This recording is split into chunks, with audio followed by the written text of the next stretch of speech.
If you guys thought Datacrons affected the past couple of Grand Arena seasons, wait until this one. My God, the level 6s for this set are going to transform teams and greatly impact the meta. You have no idea. All the wordy ones are really good, but there's one in particular, spoiler, the attacker one, absolutely insane. You're going to want to have at least 10 of these for the up-and-coming season. We're going to talk about it all today for the best 3v3 teams for the upcoming Grand Arena season. Let's talk about it.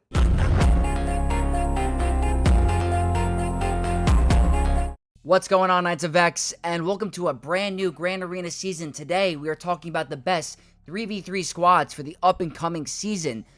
New Datacron set, new focus Datacrons, a lot to talk about, a lot of game-changing mechanics, Datacrons. You have no idea what we're about to experience. So many teams are going to be impacted. They're no longer tied to factions. They are tied to certain tags like tank, healer, attacker, support. Every single team is going to get a lot of love, and we're going to talk about it today. This is going to be a preliminary list of the best offensive teams, defensive teams, and the flex category, my favorite category, where you can depend on where you want to choose a team throughout the season, will be viable on both offense and defense. If you guys haven't catched one of these videos in the past of mine, I like to list multiple squads repeated throughout the video because it is quite a long season. You got to change it up. You can't keep placing the same teams every round against certain opponents. You're going to become predictable. So you're going to see repeated squads, repeated characters all throughout the list. But that doesn't mean it's good or bad. It's all just to change up your direction and how you want to go in certain matchups. So we're obviously going to start on the best defensive teams list and see what I came up with. Starting with the best defensive teams, you got to talk about the most brand new Galactic Legend to the game, Pirate King Hondo. We have seen him in the past of 3v3, and he is an absolute menace. And I've been looking at this for quite a bit of time, and I really wanted to narrow down what my opinion was the best team in terms of win rate, and I think is going to be the most successful for you. So I was kind of floating back and forth between SM33 and Vayne as a tank, and I've determined based off of Swoga.gg, SM33 is going to be your best bet to shut down certain counters. OG Hondo is almost an essential because he literally turns win rates into zero. Literally zero. So I checked it. Pretty much the go-to counter for Pirate King Hondo this season is going to be Kylo. Kylo is the most reliable, over an 80% win rate, and it's still a little sketchy if you don't do the right things or your cooldowns get increased in the wrong ways.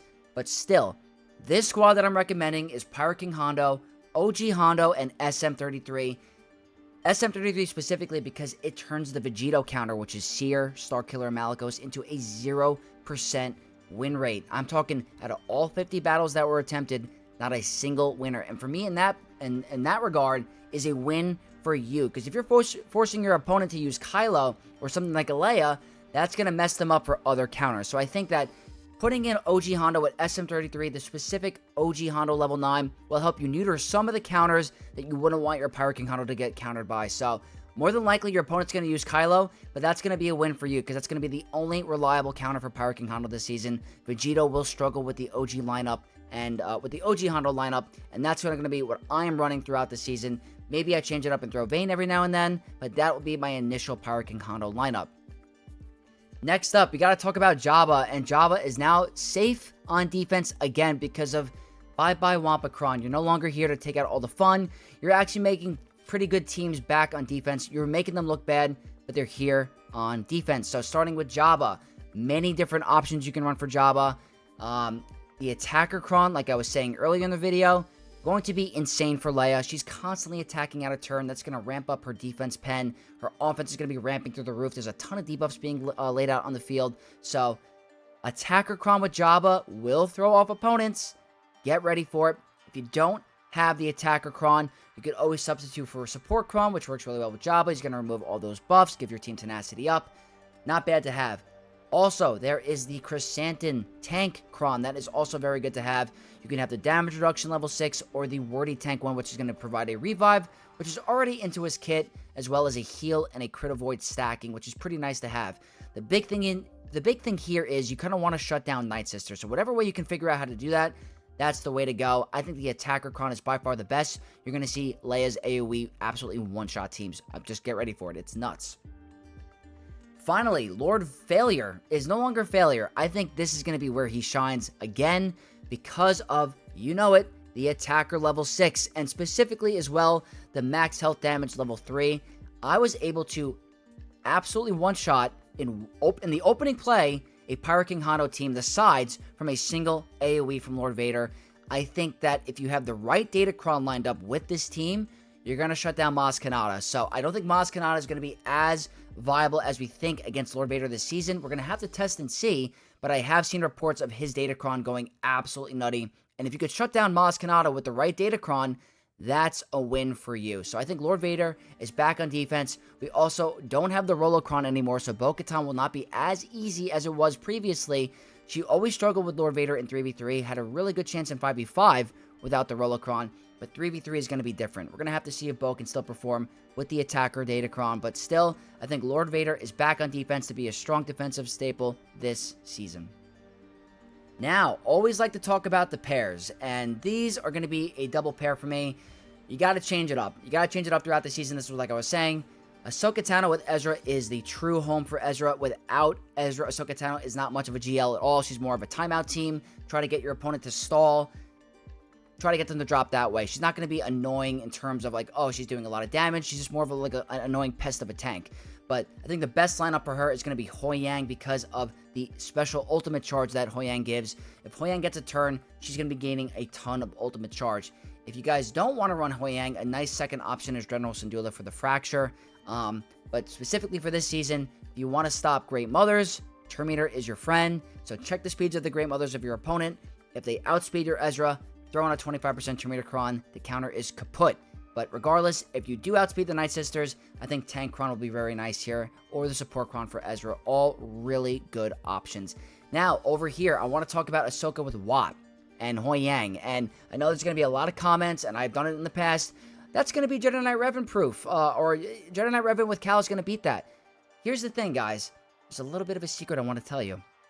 If you run Wat Tambor with the Tank Cron, she's going to be very hard to deal with, obviously. But if you mod your Ahsoka for Tenacity, she won't lower her max health. So, boom. If you guys are running a high Tenacity Cron, that's going to probably prevent Jedi Knight Revan. So, if they don't have enough potency to lower your max health, that is going to be great. The good thing about Ahsoka and Watt, it's going to shut down other counters that are not going to be as easy. So, Night Sisters are going to have a hard time unless they have an attacker Datacron to really ramp up the offense. And Bo-Katan also going to have a hard time against the Watt variant, especially if she has the tank revive. That is just not going to happen for her at all. So, I think Ahsoka Tano with the Wat Tambor, you have to have the tank level 6 and high tenacity in terms of a stat will make it a defensive viable team and more annoying to deal with. So, wanted to showcase that there. Now, moving on, a little bit of a spoiler warning, but my first Relic 10. I'm going to make a video on this later on, but dum-da-da-dum. Rey is my first Relic 10 GL. I'm not going to talk about it today in this video. I will talk about it in another video. This pretty much going over why I did it and the reasons why it's not a bad option. But we'll talk about that later. Giving you 3 different options. I think the most powerful Rey squad you're going to see is going to be Rey, Ben, and Ezra. Obviously, practically 2 lifter units for her. Insane damage, insane utility. If you have the attacker Datacron, Ben Solo and Rey are going to be absolutely insane. I recently took my Ben Solo to Relic 9. Changed up his offense a little bit to give him a little bit more special offense. And I'm hoping they absolutely one-shot some fools. That is your best variant for the team. If you guys don't have Ahsoka yet, nice. You just slot in your Ezra. But I highly recommend the attacker Datacron on Rey. Her ultimate hits like a total Mack truck. I'm talking Star Killer ultimate like 3.0. Like so much damage coming your way. If Rey even gets to ultimate one time, I think she's going to one-shot a Emperor Palpatine, Mara Jade, Star Killer team. I don't think they're surviving the first ultimate, but we're going to have to see. If you guys want to keep Ezra with Ahsoka, I'm recommending Cal, again, with the attacker Datacron. Cal does apply a ton of debuffs on his second special, which is going to be ramping up your offense a ton, because if you look at the Wordy Cron, whenever an ally inflicts a debuff, you're ramping up your offense, so that's really good synergy there. As long as you get to your ultimate, I think Rey's going to hit like an absolute truck. Really try to put the attacker Cron on her. If you guys don't have the attacker Cron, but you did happen to get the Barriss Cron, Barriss is another great option for Rey. Makes it very annoying to deal with. If you kill her at the wrong time, they're going to be gaining 100% health protection and offense, and you don't want to deal with a Rey with that much offense. I'm telling you, it's not a fun time. So that's another really good defensive option for you if you want to run that.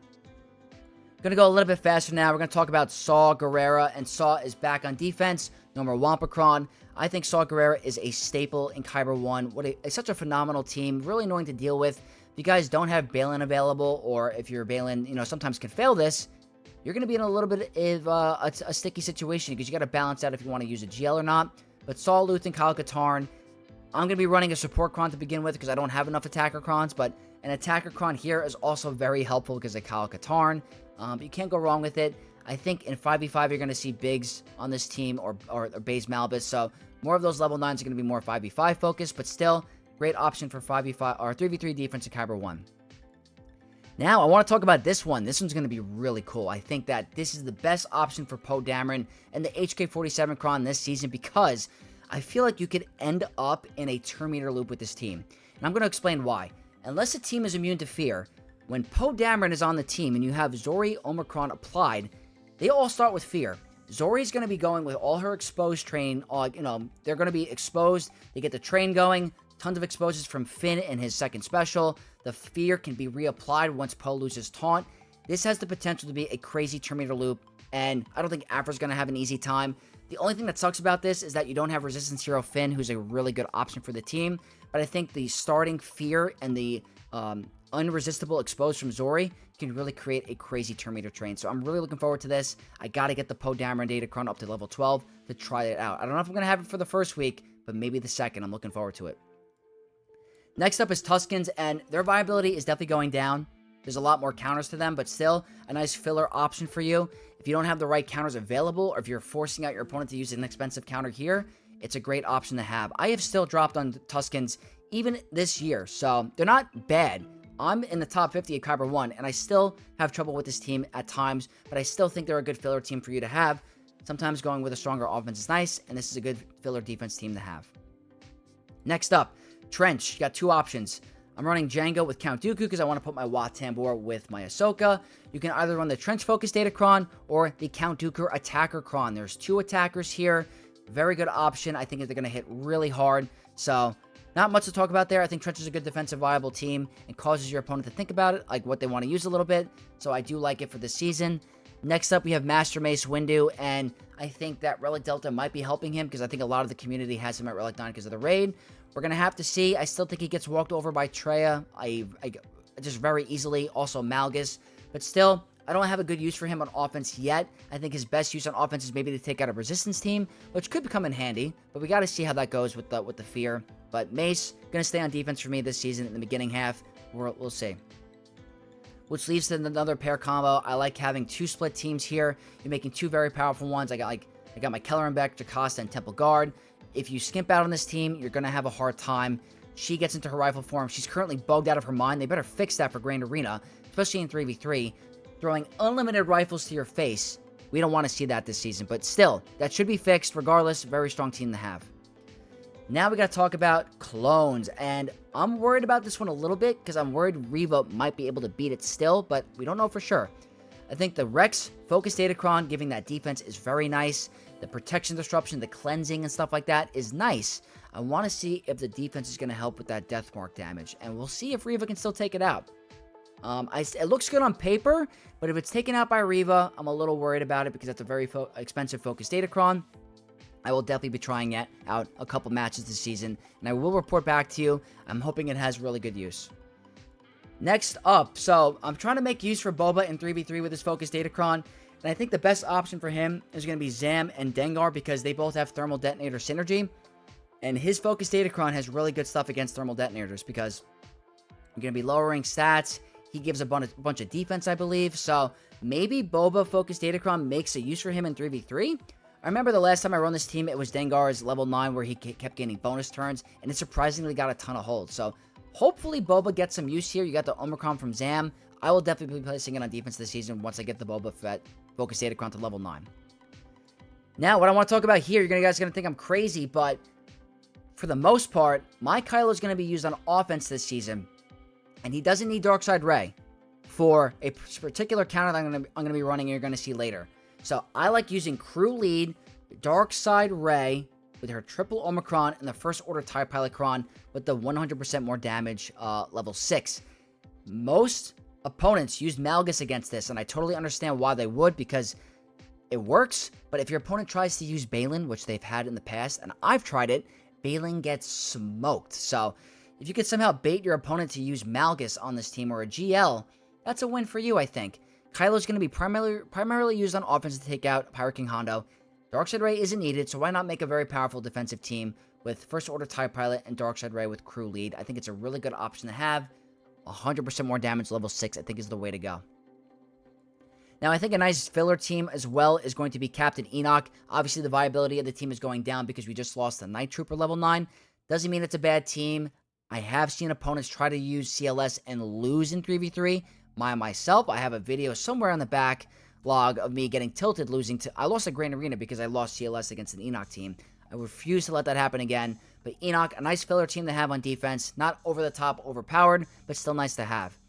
And the last filler team I'm going to put on defense is going to be Ethanos, Silvo, and Brutus. Trying to make use of all these brand new pirates that I've had to get up and running. So I think Silvo and Brutus with Ethano will be a nice change of pace.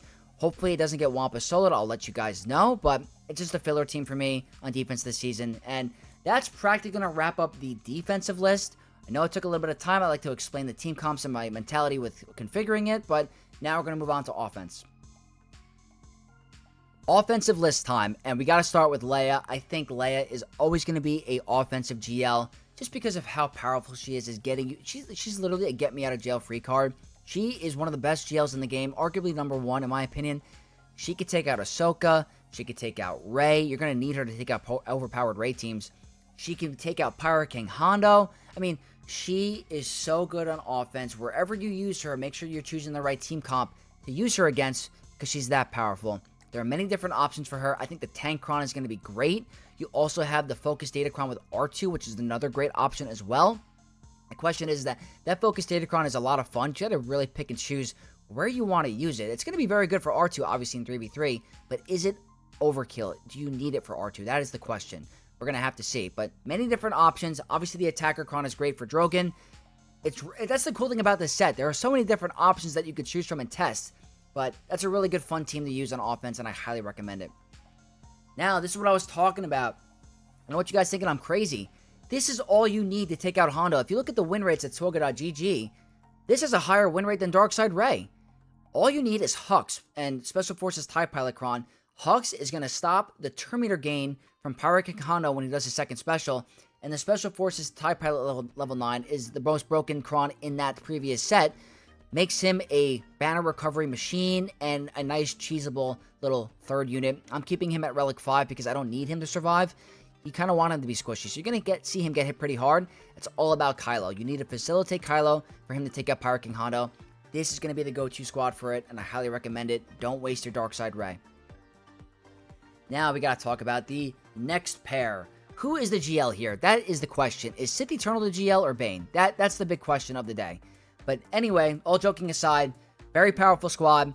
These guys combined can take out Pirate King Hondo with an OG Hondo, but you gotta move fast. I have used it in the previous 3v3 season. It has got me out of a pinch if I wanted to put my Kylo on defense, which I might do later on, you'll see. But I like using them together. They could also take out Ahsoka Ezra. Very powerful squad. But if you want the best bang for your buck, highly recommend splitting them because that is the most efficient way to use them. Sith Eternal is a solo machine, can get you a ton of high banner wins because he's got good banner recovery on his middle ability. Bane, obviously, good at taking out Ahsoka with Wad, good at taking out Queen Amidala. But the thing is that Bane is so needed for so many teams, so be careful where you use him because if you use him on the front wall and you get faked out on the back, that could cause issues. So just want to throw that out there. Get ready for Bane. Always, always very powerful. Now we got to talk about JMK, and I say this every single video. He can't be put on defense specifically because of Balin. Balin literally nullifies JMK for a long time because of Cat, and JMK without Cat is useless. So he will be remaining on offense for me. Probably my go-to Java counter this season, but maybe some other teams we're going to see. Maybe Vegito, but JMK, way more valuable on offense in my humble opinion. Same thing with JML. Too many counters on defense. Inquisitors walk over him. Sith teams can walk over him. You don't want to get into that situation with JML. He's got good banner recovery on offense. I didn't put Jedi Knight Cal Kestis in this team for a reason. You can if you want to. But for now, leaving it to these three because I have other plans for Jedi Knight Cal Kestis and a later team you're going to see down the list. Next up, Vegito. Vegito, one of my favorite teams in this game. So good at taking out Lord Vader with the clones, taking out Rey, taking out Pirate King Hondo against certain squads, not the OG Hondo and SM33 lineup, but how can you not love Vegito? Two powerful damage dealers. There's an Attacker Datacron set, so get ready for them. If you guys don't have the Attacker Datacrons available or you don't have enough, use the UFU ones from the previous season. Just a reminder, if you're going to go against Inquisitors with this team, do not, I repeat, do not use the Wardy UFU level 6. It has a built-in cleanse. It's going to give you Death Mark, and you're going to get very tilted. I hope that saved you guys a very angry day of Grand Arena, and hopefully saved your phone. So, if you're using Vegito against Inquisitors, do not use the Wardy UFU level 6. You will not regret it. You don't want Death Mark. Next up, Bo-Katan, and sadly, her viability is going down because of no more Rolocron. That thing was so overpowered with her. I'm going to miss it greatly, but still very good at 3v3. The problem is the banner recovery, but many different options for the team. You have the Attacker Cron for Bo, you have the Support Cron for IG, and you have the very overpowered Tank Cron for Paz Vizsla. So many different good options for this team. Going to be good at taking out a number of squads. If your opponent does set Ahsoka without Watt and Ezra, and they don't have the Tank Cron, or maybe they do and you can power through it, another good option for you. Very, very good team. Gotta always list them every single time. Night Sisters, this team is specifically for Jabba. If your opponent sets the wrong Jabba Datacron and you get the cheese going, very good to have. I have actually never been able to successfully run it. I never had the Marin Omicron until like a month or two ago, and I've never had an opportunity where I needed to use it. I don't think Relic Delta is treating this team very good for me at the moment, so I'm probably not going to try it. But still, this is going to be your Jabba killer if you are used to it. Next up, DTMG, and DTMG is another good squad on offense, too easily beaten on defense in my humble opinion. He's got a good tank cron that you could use with him. Support crons are going to be okay. I think tank is going to be very nice, but I don't think it's going to make him a defensive viable team. I think Gratis will walk right over him, but still, got to keep him open. He can actually take out a number of different squads, surprisingly. Gungans, same boat. I think Gungans are going to be better on offense. They're way better in 5v5 than 3v3. And on offense, they could take out Trench. They could take out possibly Balin. They're just a little tricky. They're a little tricky. And on defense, they're going to get walked over by Sith. Relic Delta might be helping them a lot with the Relic 8. But still, I'm probably going to use them on offense this season. Same thing with Afra. And Afra has another number of great options with the support crons for these two. And then you have the attacker for BT. But we're going to have to wait and see. I don't think they're a good defensive viable team because CLS with Han and Chewie can walk right over it. You don't want that to happen. So, probably on offense for me. This is the team I'm talking about. This is the Jedi Knight Revan, Cal Kestis, and Bastila Sean Fallen team. Very good at taking out Ahsoka with Watt if they don't have the right modded Ahsoka. If they don't have the right modded Ahsoka or you have a lot of potency on your team, you're going to be A-okay. The value here of using this team against Ahsoka is amazing value. So, keep this available for you. Make sure you have a little bit of potency on a Datacron and watch out for the tenacity. And the last team I want to talk about on offense is going to be Emperor Palpatine, Mara Jade, and Vader with the Vader level 9, where he's going to benefit a lot more from because now he's not locked down to Imperial Troopers.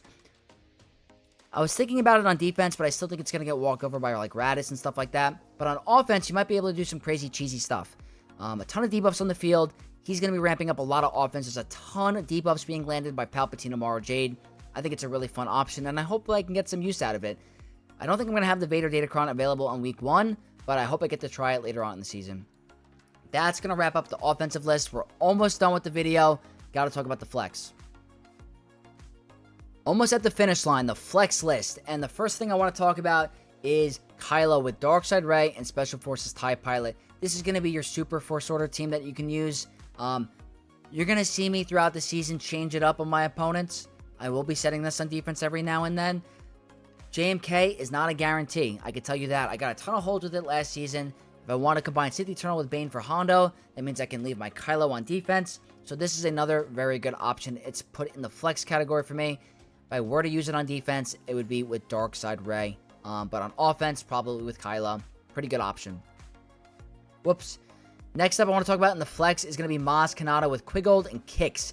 And the thing is, the reason I'm using Quiggold and Kicks and not an attacker is I don't think they need the attacker Cron. I think as long as she gets Deathmark, you're fine. You have the great tank with Quiggold. You have the utility support with Kicks, with the healing, the revives. You don't really need a ton of damage. The Deathmark is everything on the team. You steal the Prophet, you get Deathmark.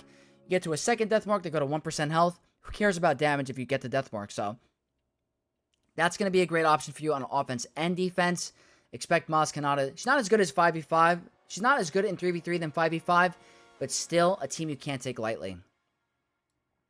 How can we not talk about Queen Amidala? One of the best teams in this game. Like, my God. She's my go-to raid killer. My absolute go-to raid killer.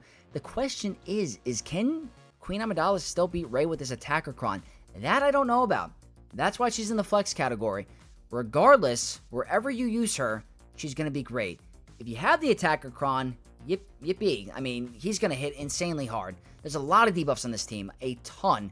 Queen Amidala's middle special, Qui-Gon's second special, his middle special. A lot of debuffs being applied. So, the attacker Cron really likes this team as well. I can't stress enough how many of those you need. She's going to be great no matter what. Balin. Cannot include Balin. Very good. If your opponent does make a mistake and sets Cat on defense or Fulcrum with a very good team, leaves you wide open to Balin. If you guys don't see those teams, you can use it on Saw Gerrera.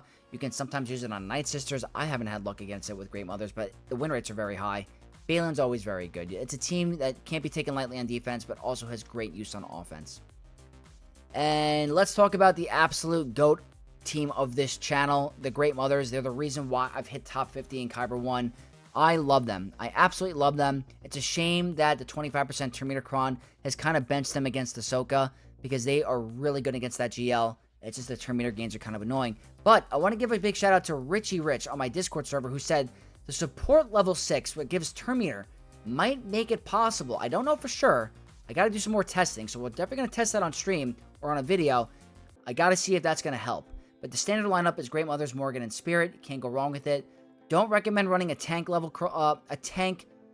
6, the wordy one, because they can't revive anyway. If you're gonna run a tank Cron, run the damage reduction.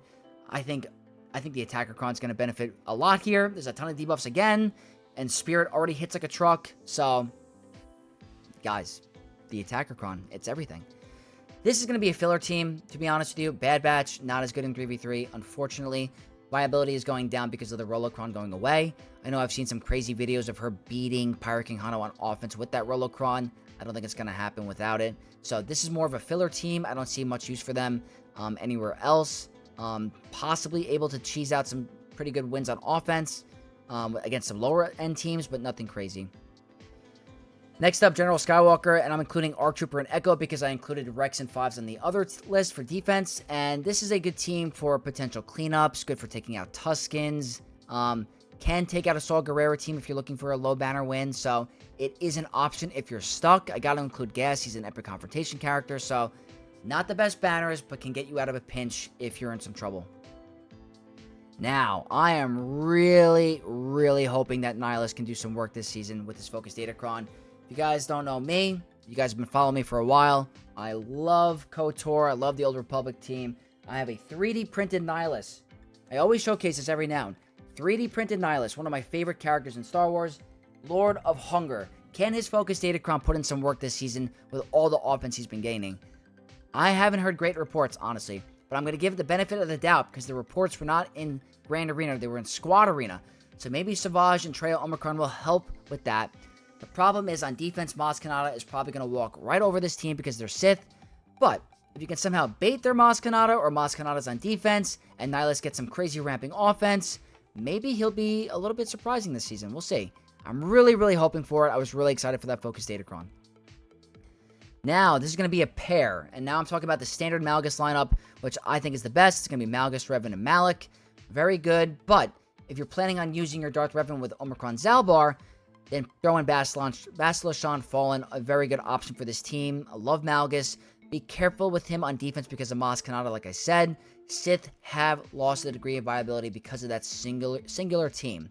But, again, Darth Revan, Omicron Zalbar, and Mission, great options. Don't really have to worry about the Relic Delta on Mission because she's going to die anyway. Zalbar, I might have to bring up to Relic 7. I don't know for sure. He might be okay. It's all about your Darth Revan hitting like an absolute truck. Really good at taking out Great Mother Squad. Definitely going to use him this season. Next up, we got to talk about Qui-Gon Jinn, and one of the first Omicrons in this game. Still viable in Kyber 1. He can take out gas. He can be good at taking out a mirror match. I got a hold with Qui-Gon Jinn last 3v3 season in Kyber 1. So anyone in the comment section that roasts me for saying Qui-Gon Jinn is an old, not viable team, I will go back and show you the footage of him getting me a hold in the past couple of 3v3 seasons. So Qui-Gon, still very good with Ki-Adi-Mundi and Anakin. Shuts down the Bad Batch. Still a good team. Then CLS. Still, very good option.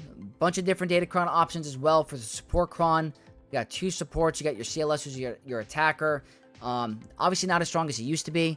Can take out an Enoch team. Got to be careful, though. Don't make a mistake. Make sure you have enough potency and you're doing the right ability order. But CLS still viable in Kyber 1. Almost wrapping up this list, we got to talk about Grievous. And Grievous is still very good. We do have a tank Cron, so your Magna Guard can revive. We also have an attacker Cron. I could see Grievous hitting a crazy hard amount because Stapp is applying a bunch of debuffs. He is going to be gaining a bunch of offense and defense penetration. He's constantly being called to assist out of turn.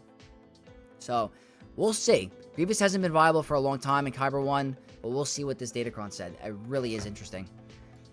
Then we got clones, Tarkin clones. Again, not as strong as we thought they were going to be, but still a pretty good option. We're going to have to see. I know Wampa was able to solo this previously with his Focus Datacron. It's not going to happen this round. Not a bad option to have. Good at taking out Tuskens. That's probably my primary use for them. So we're going to have to see. But Tarkin's still a very good option. Then Inquisitors. I think Inquisitors are still good on offense and defense. Many different options, like I said, for all the previous other teams. You got the Tank Cron for Reva. You have the Attacker Cron for Grand Inquisitor. And the Healer Cron for Seventh Sister. Really, really good options. We're going to see how it plays out. Don't know if Trey is going to beat it. We're going to have to see. But no matter what, always Kyber 1 viable. Radish Focused Datacron is definitely getting a resurgence because there's no more Wampa Focused Datacron. So we're going to have to see how good this is on defense. I don't think Bounty Hunters are going to be able to walk through it. I think that on offense, it's pretty good at taking out some cheesable teams. So I will have a use for Radish Focused Datacron this season, a lot more than the previous 3v3 season. And to wrap up this very long video, we're going to end it with the Mandalorians. Again, a very good team. You could do some pretty interesting stuff with these Focused Datacrons, especially the tank one. Gar Saxon is a tank. Maul is an attacker. Super Commando, I believe, is a attacker as well. There you go. He's attacking out of turn. He deals true damage. It's based off of your offense. So, really interesting stuff. I'm looking forward to this season. So, that was a while. I know it took a long time, but I feel like I really need to express my opinion on why I'm choosing the teams I'm choosing and the mentality behind it. So, hopefully you guys learned a thing or two. And I want you guys to let me know in the comment section, which team are you planning on using? What team did I get right and wrong? What would you have done differently? Leave it all down below, Knights of X. So, if you guys did find this video useful, don't forget to leave a like on your way out. Leave all your thoughts in the comment section down below. And subscribe to the channel for more content and to become a Knight of X. And I'll see you guys in the first round in Grand Arena. May the Force be with you all.